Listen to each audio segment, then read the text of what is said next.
கொழுக்கட்டை பண்ணலாமா? அதுக்கு கொஞ்சம் கொழுக்கட்டை மாவு, அதில் கொஞ்சம் பால், உப்பு, நல்லா சூடாக கொதிக்கிற தண்ணியை விட்டு நல்லா ஸ்பூனை விட்டு கிளறி வச்சுக்கோங்க. கொஞ்சம் சூடு ஆறுனதுக்கப்புறம் அதை நல்லா நெய் தடவிட்டு நல்லா சப்பாத்தி மாவு மாதிரி உருண்டையாக பிசைஞ்சு வச்சுக்கோங்க.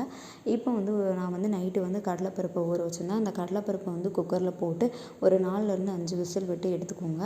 அதுக்கப்புறம் என்னென்னா, ஒரு கடாயில் கொஞ்சமாக நெய் விட்டு நீங்கள் துருவி வச்சுருக்க தேங்காவை போட்டு கொஞ்சம் ஃப்ரை பண்ணிக்கோங்க. அதுக்கப்புறம் அதில் கொஞ்சம் வெல்லம் விட்டு தண்ணி விட்டு கலக்கி அது நல்லா மெல்ட் ஆகி வர வரை பண்ணிக்கோங்க. அதுக்கப்புறம் அதில் நீங்கள் வேக வச்ச கடலைப்பருப்பை போட்டு நல்லா கெட்டியாகிற மாதிரி பண்ணிக்கோங்க. அதில் லாஸ்ட்டு இறக்கும்போது கொஞ்சம் ஏலக்காய் பவுடரும் சுக்கு பவுடரும் சேர்ந்த மாதிரி அதையும் போட்டு இறக்கிக்கோங்க. அதுக்கப்புறம் என்ன, நீங்கள் தேய்ச்சி வச்சுருக்கிற மாவை எடுத்து அதை சப்பையாக்கி அதுக்குள்ளே அந்த அச்சில் வச்சு அதுக்குள்ளே அந்த பூரணத்தை வச்சு மடித்து எடுத்து அதை இட்லி பாத்திரத்தில் வச்சு வேக வச்சு எடுத்தீங்க அப்படின்னா சூப்பரான கொழுக்கட்டை ரெடிங்க.